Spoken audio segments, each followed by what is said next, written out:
Hey everyone, and welcome to Almost Cancelled. I am Peter, that is Connor, and we are going to talk about The Outsider Season 1, Episode 6. It is called The One About the Yiddish Vampire. So, full spoilers for the episode, as always. This episode has Holly return, well, not return, she's never been there, but she goes to the town where everyone else is, and informs them of her findings and what her theory is, and I think that stuff was pretty solid because it was kind of suitably uncomfortable, and just because of, like, you know what she's about to say sounds crazy, and you feel kind of bad for her because you know this is going to make her sound like a crazy person, and the way people are going to react, especially since Glory ends up there, which, by the way, worst idea that was just stupid. I feel like Ralph lets it go because his wife really wants it to happen, and it's okay, fine, you really want her there, I don't know if it's a good idea, but we'll do it. And then after the meeting, it's like, yeah, that was a terrible idea, we should never have had her in the room. But there's a couple of things in this episode quite late. There's a couple of things I'm not so hot on, which has kind of been the story, I suppose, of the last few, more than anything. Now, I'm kind of there with you. There's a few things I do really like, but it's funny, you were right about something last episode, but you were right about it because there was new information this episode that completely changed the rules of what this, Coco which is a could little do. frustrating. Yeah, because this episode establishes that this thing can seemingly also transmit, hallucination. It can also interact with the what. This confused me. So it's a projection, which is why they talk about how when it came and visited her, there was no indentation in the rug under the chair because it sat there, but there was physical residue. Yeah, so it has a physical presence, but it's much lighter than physically being there. It's like, unless it wants to beat someone up, in which case it can do that no problem. Yeah, well, I'm not sure, because kind of the way I was reading that is that it's not actually physically punching him, it's all in his head. He's just reacting as if it is. Because if you remember before, when he was in the forest... If that's all in his head, that's some pretty impressive bruising. No, but if you remember, when he was in the forest, he went on the ground kind of as if he was being pinned down, and there was nothing there. So I'm thinking that all the bruising that he has when his mother shows up, Jack, this is what we're talking about, when his mother shows up towards the end of the episode and gets pissed at him because he's not stopped, because he keeps saying to him, he keeps leaving messages saying stop her, which again I thought was in his head. Like, I don't think there was really cuts in his hand, I don't think it was really writing on the wall. I think that was all just that I'll give you, especially the ones on his hand, because someone else would have questioned that. But I think, like, all the bruising is just from him hitting into things and going through tables and his head bashing into mirrors and things like that. Because it seemed like there was a lot of that going on in that fight scene, if you want to call it that. It was a price. The problem with that scene is that as much as I know what they're going for, it's still this like older old woman who's like like 5 foot nothing beating up this big tall 6'5" muscly dude. It can't not be a little silly looking. It feels silly because he's like crawling away and crying, and I get that it's trying to sell us like how dangerous this thing is. So I think that's all in his head, which again is a problem, not in and of itself, but it's a problem in the fact that it's completely different to the appearances that this projection's had for other characters, where it's not physical in the sense that it's not really there, but it does leave a residue, which is... And what's bothering me is, so when it projects, it can seemingly project into whatever form it wants, because the implication is that it projected, and that was Ralph's kid at the end of the last episode. Yeah, because my entire logic with that is that it can't change that quickly, and that still seems to be true physically, but it can project. It does. It makes me question that when it visits, like Terry's daughter. At first, it looked like Terry because that's what it looked like, and then it became the faceless thing. That has to be the physical person then, right? Well, no, because it kept just appearing in the house, right? And vanishing, which is why I'm assuming it's still the projection. Then why would it? Why did it not just stay as looking like a dad? Yeah. Why would it go through the transformation? I mean, it's one thing to just... I could get why it would just project himself as he is, because he does that with Jeannie last episode. Like, I'll just project myself as I am now, but why would he do Terry then half Terry then? Well, just that him. I got was when he was like mostly Terry at the start. That was because he was still like basically looking like Terry. Physically, he still looked like Terry, and was at the start of the process in this shedding process, as they put it. and each time he visited, he was more and more, melted. I mean, I guess it's weird to me that he would. Yeah, I suppose yes, he's just technically projecting whatever he is at each stage, but it feels weird. It feels like a strange choice if he can project to be anything, which it seems like he can. Yeah, and I get that to the others he just wants to be scary, but to the daughter, well, I'm not really sure. Well, I guess, because Holly has a theory that he's intentionally trying to scare everyone around Ralph. He's trying to scare, because last episode he scared the cop who had the baby. Yeah. And she didn't show up at the meeting, and that made sense. And I liked that Ralph's deniability of that was like, well, she's got a newborn at home. Of course, she's busy. Her life's busy right now. Yeah. That was plausible. But one of the things that did piss me off at the start of this episode is him noticing the two drawings look similar, because I told you this was going to happen. This is mind-numbingly annoying, because when we get something immediately, and it's not like we get something because we have more information than he does, right? Because that's okay in a TV show. It's okay when we see something a character doesn't, so we're kind of anticipating them getting the piece of, that missing piece of information that's going to click it all together, right? Mm. But when it's something where we're just giving 2 and 2, and we immediately go 4 because it's right in front of us, and the character doesn't get there, it's frustrating. And I mean, it's worse that it played a moment last time where there was a moment of hesitation where it felt like he was kind of figuring it out, but then it was kind of murky afterwards, and it wasn't really clear, and it was all. Yeah. And then this has him actually have the moment where he looks at both things, and I don't mind that he's in denial afterwards. I don't mind that he tries to explain it away, because that feels like him. It feels like his character to do that. Sure, not wanting to accept it is okay, but the fact that he didn't leap to it immediately and then just, I don't know, 6 hours later. It'd be fine. See, it'd be fine if it was like, say, if he got that first drawing like episode 1. Because we might have even forgotten about it by then. The idea is it's a while ago, but this was like last episode. But it was within a matter of days. Yeah, this was so most. Recent. Yeah, this was like episode 4 to episode 5. It was so quick feeling to us. And if there was more of a time passage, but I don't think there was. Nothing indicated that there was much of a time passage. Beyond. I would say there can't have been, because Holly was doing her investigation. We were following that fairly closely. And she was towards the end of that investigation, and then she's travelled back. So it can't have been that much of time, since then. Yeah, no, so that was really frustrating. It felt like it made him seem dumb. Yeah. And don't get me wrong, I like everything that comes after where he denies things. I actually loved the interaction towards the end of the episode where Holly is proposing this idea that he's showing up to scare everyone. He's showing up to his, Jeannie's wife. He's showing up to the daughter, the other cop. He's intentionally trying to scare everyone off, which means he's vulnerable, which means we're a threat, and that's why he's doing all this. But if, surely he would target you because you're kind of spearheading this whole thing. And did he show up to you? And he kind of hesitates because of the dream with the son, and again, I'm okay with him writing that off as a dream, because why else would he think it is? He was lying in bed for a start.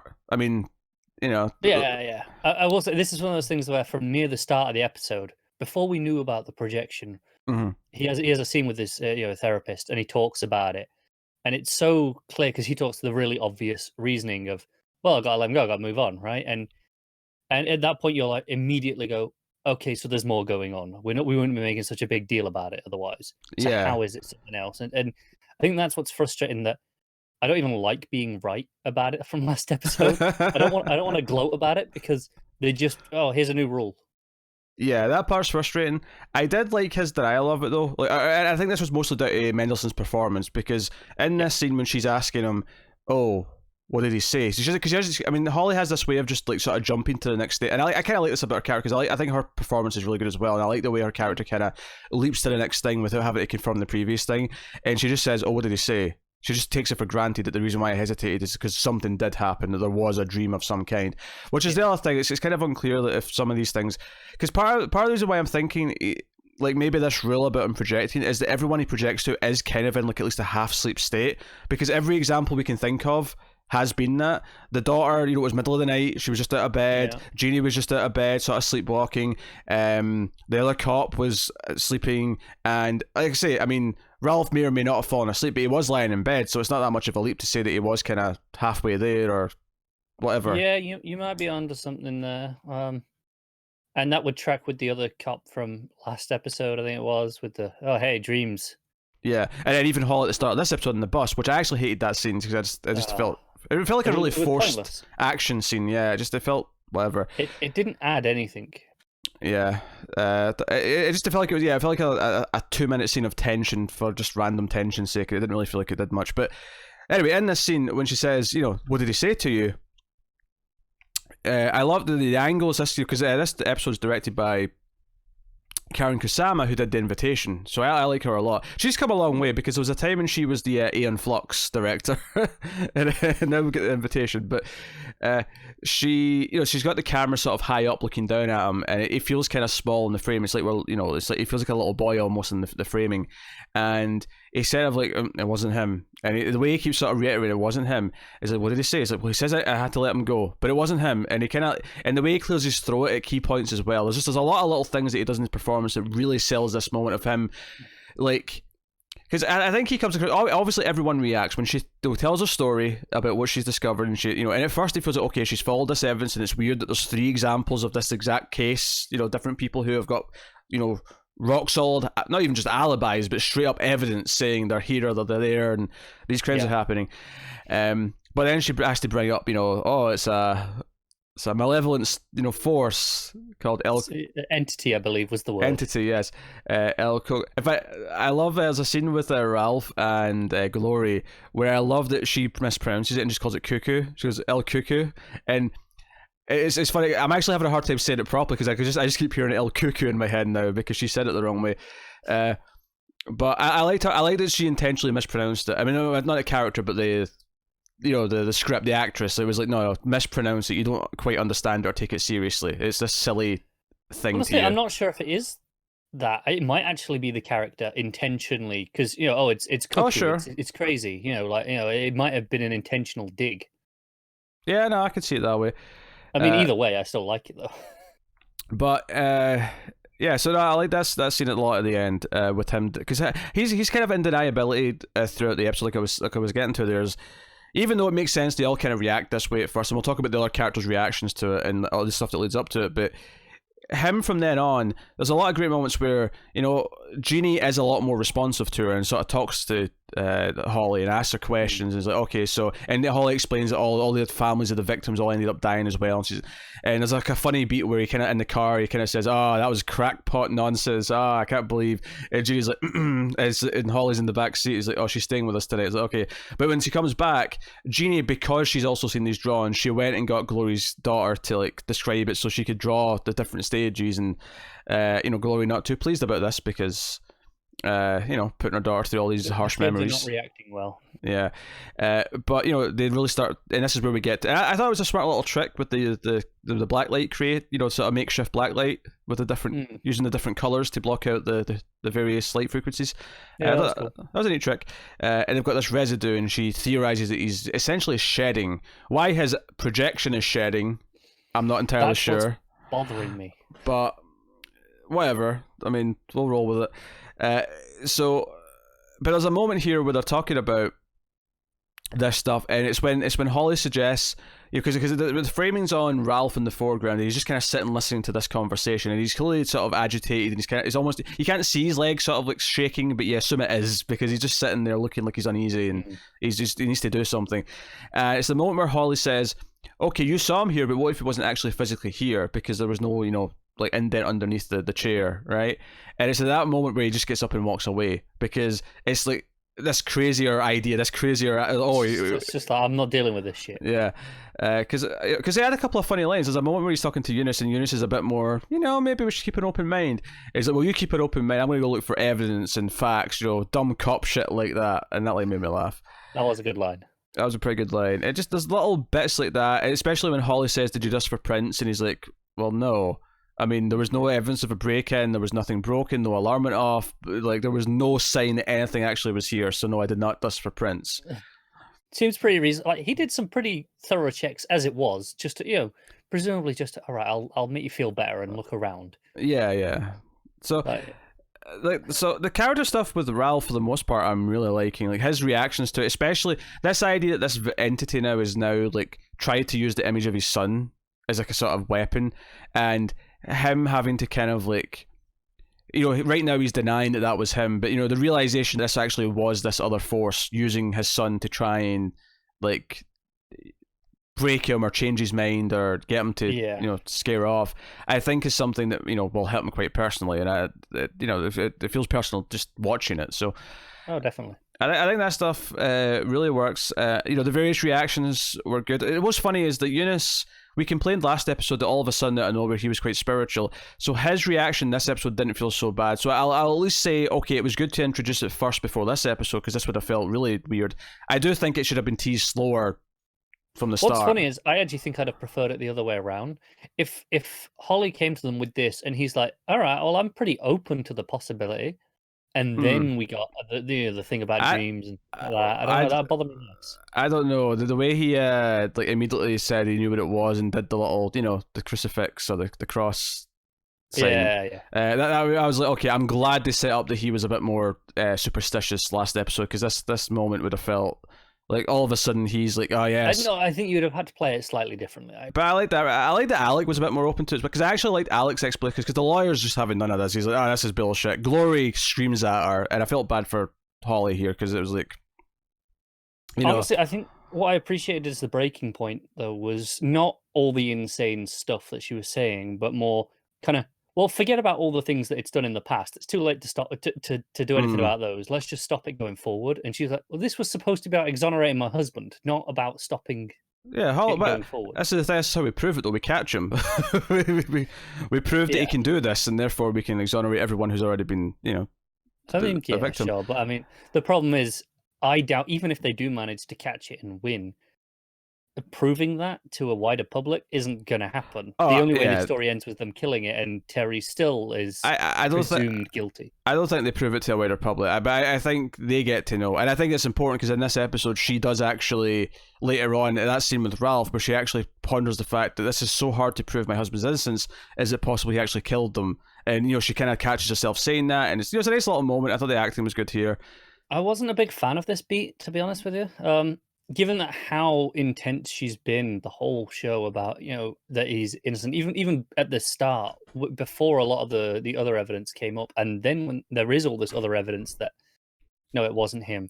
And she's convinced that this played a little bit weird for me. No, I got it. This was a breaking point, because she's holding out hope for this investigation to pay off, and then she hears this crackpot theory that she thinks is completely ridiculous. So it's almost like all hope is lost, and that's why she says that line. It shouldn't be this hard to prove his innocence, and she's starting to doubt. She's starting to have this sneaking speculation. And maybe if he was still around, she wouldn't have that, because she could look at his eyes and it would be like, okay, he's still here. But because he's not there anymore and he's becoming more distant, it's like, more and more like the idea of letting a thought pop in where maybe he was this awful person I didn't know. And she hates herself for thinking that. Like, this moment played for me. I have to admit, this moment played for me. But anyway, the moment I get to the other one, Alec's reaction to this, where he's with the lawyer, which is where the Yiddish vampire joke comes up. But I kind of liked his... because whenever you do a story like this, where it's supposed to be in the grounded, gritty real world, right? But then there's the supernatural element comes in. Some of this stuff is working, some of it isn't, right? I think...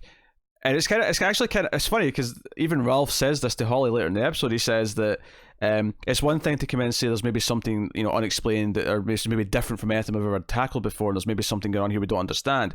But you give it a name, and you gave it like a mythology, and all of a sudden it sounds like this weird silly story. And like, I almost feel that way about that myself. Like, I almost think them giving it a name and giving it this exposition is the worst thing they've done in the entire show.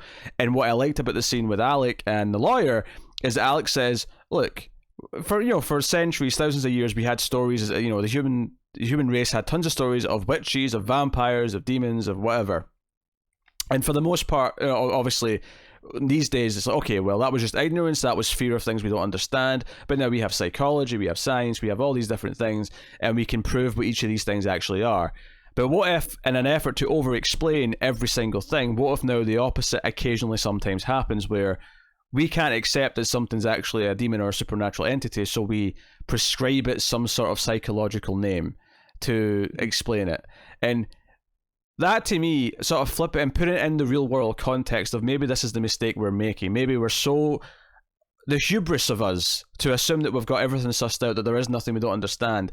That's the angle I like taking with this kind of thing. And it's the angle that this show, for the most part, feels like it has took, and that's why, the El Coco explanation just felt like, oh, what's this exposition dump about this entity? Like, stop it.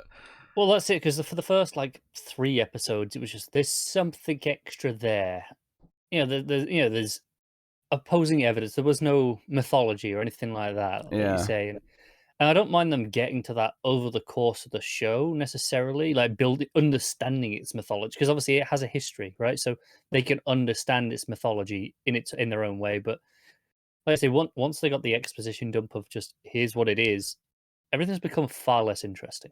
Yeah, like I think you build the mythology based on the actions you confirm it's taken. I don't like. I think the moment we had characters looking into a book and seeing photos of or drawings of demons and like names next to the demons, I was like, okay, this is a horror trope I hate, and I hate that it's in this because it's cheapening like the feeling of what this thing actually is. And and the problem is you can't just move past it because it colors all the actions that the characters take from then on. yeah, the one thing we still have though is how the characters react to this, and for the most part that's still working, which is good because there was a concern that might it may just become a hokey horror movie from this point on. And I have no problem with a mythology demon or whatever and the right tone and the right in a movie or a TV show where that tone is what we have from the start, where it's a world where demons and vampires and all that exist. For example, the hit television show Buffy the Vampire Slayer. There's vampires and demons and werewolves and so on from the get-go. It's just part of the world that we're in, and you do fun stuff with that. But this is not what the show set up. The show set up gritty, real-world detective show with a supernatural element squeaking in, and how do the more realistic characters react and deal with that. That's what the appeal was to me anyway. It was, but it has moved away from that quite significantly into mostly just a straight-up supernatural investigation. We're getting there. We're definitely at the brink of that now. Yeah. Yeah, and it's just less entertaining for me. I think that. Yeah, but some of the characters are still making it work, which is good. But I like this episode more than the last two. I'll say that because I think the reactions to the information were far more interesting. We're reaching more breaking points in the characters, and then of course we have the big cliffhanger at the end where Holly, through looking at the photos of the other guy that she saw the stuff in the back of his neck, and actually realizes, actually makes a point of looking at Jack's neck and knows that she's in danger by being alone with him at the end because he wants to go out to the barn house, the barn with her. Yeah. The barn house, the farmhouse, you know what I meant. But so that's kind of the big cliffhanger that we end on, and that's a fine cliffhanger. She's in danger. Yeah, it's fine. In regards to whether I like this more than the last two episodes, I think probably, but like all the stuff with the new like projection rules and stuff annoyed me more in this than anything in the last episode. Even though the last episode was much duller. Yeah, I mean, I'll take this over a dull episode for sure. Even if even though I agree, I have similar complaints that it just feels that we're adding whole new rules. The idea that the reason why he has a slave or whatever you want to call him just now. Yeah. I like that. I like that he's in like hibernation right now. He can't actually physically go anywhere, so that's why he has someone. I just wish it was just that and not not also projection stuff. Because we see a bit more about the one from the last town, the guy that Holly met by the grave, and that he was the one that delivered the victims, and that doesn't seem to have quite been the case this time. Well, it feels like that's what's happening right now. I feel like that's why they're going to the farmhouse rather than Jack just killing her, wherever else. No, I don't think so. No, because all the other victims have been kids, right? True. Maybe it may just be a secluded location, but that's what I was getting the more impression of. Yeah. Yeah, it probably is. I don't know. It's such a specific place to go to, though, and we know that he's been there. So I think it's an easy place to tell her that, oh look, there's something going on out there that I want to show you, because it gives it a plausible reason to go, and also, like I say, it's secluded, it's out of the way. It's presumably easy to hide the body out there. But combination of both those things. I think could be wrong. Yeah, I mean, I don't. I'm into. I think I like this one more than the last episode because the last one was just dull. Even though this one's kind of like the previous one in that there's a couple of big things that I don't like, but overall it's far more interesting things going on. So it's and I think it ranks above episode 4 just because I think the rest of this stuff is more interesting than what the rest of episode 4 had. Because episode 4 it was mostly Holly looking around the various crime scenes and talking to people, and some of that had some good beats in it, but it was definitely much more sullen than this one was, where I felt like the character drama was actually reaching some really interesting points where things were starting to converge. Yeah, it was better. I'll agree with that. So Definitely nowhere near what the first three were, though. Even the direction in this is probably better than it was in like the first two. no, I like the direction in this quite a bit. With the exception of one weird moment with Jack early that on. Weird zoom. Yeah, the weird zoom. It kind of. It wasn't even a zoom. It sort of cut into a closer shot almost. Yeah, it felt so like it was really sudden, and it was like, what just happened? Why? It was really distracting. Yeah, it was because the music's kind of doing that sort of like slow, like loud, rising build of like just noise, right? And it felt like the sort of moment where the camera's supposed to just be sort of slowly tracking into his face, but instead it just cut into his face like really abruptly. And it was kind of it felt like it just jumped forward, and it was really jarring and distracting. And immediately I was like, well, that was weird. It'd be fine if that was like something that it started doing like early, and it was like a stylistic thing they were making a thing over the course of it, but it was just they'd never done it before, and they didn't do it in the rest of the episodes, so it just felt like a weird. It felt like a mistake, didn't it? I almost wonder if there was like maybe it was a slow shot tracking in, and something was wrong in the frame that they couldn't get rid of, so they just we'll just cut it, just cut it. We can't reshoot it now; it's too late. Just cut it. Honestly, I think at that point, unless it was something like glaringly obvious, just go with it. Just pretend, hope that no one will notice. Yeah, I mean, honestly, it may just be like they tried something different and it didn't work. Fine, we could live with it, but it did stick out to me. But the direction of the rest of the episode I thought was really solid. Maybe some of the best the show's had up until this point, and the performances are really good. It's just it is a shame that it's kind of becoming more just a typical supernatural story as opposed to the creep into the more real world that it was before. And obviously it has to get more supernatural as it goes, but I think, like I said, the character who knows what this thing is called and telling us all this information really kind of put a damper on that mood. Honestly, I think it just dialed up way too fast. We got through the first third with barely a hint of supernatural. Just, maybe there's something that we're going that big just for our outside knowledge. The characters kind of have nothing still, and then episode 4, bang, here you go. Here's the whole thing, and it just lost all the mystique and the mystery of this unraveling as the show went. It was just too much too soon. Yeah, so we'll see how episode 7 takes us forward and how Holly gets out of the predicament, if she does indeed get out of the predicament. My guess is she is, but we'll see. You never know. So that is episode 6 of The Outsider. Let us know what you think of this one in the comments below. Like and subscribe, all that stuff. Get us on the Twitters at mailed_fuzz for channel updates. If you want to support the show, you can head over to patreon.com/mailfuzztv and support us for as little as $1 per month, and you get some bonuses for your troubles. You get some bonus episodes of some of the movie podcasts we do. $5 gets you early access to some of the shows we do, as well as some voting rights. So go and have a look and see if you're interested in that stuff, and keep all the content coming. You can also, of course, rate the podcast on Apple Podcasts. Give us 5 stars in a review. Helps us sort of find more audience members. It helps us find more people because we appear higher in rankings and all that kind of thing. But that is us. So thank you once again for watching or listening. We always appreciate it. Keep watching TV, guys. Have you got any vanilla?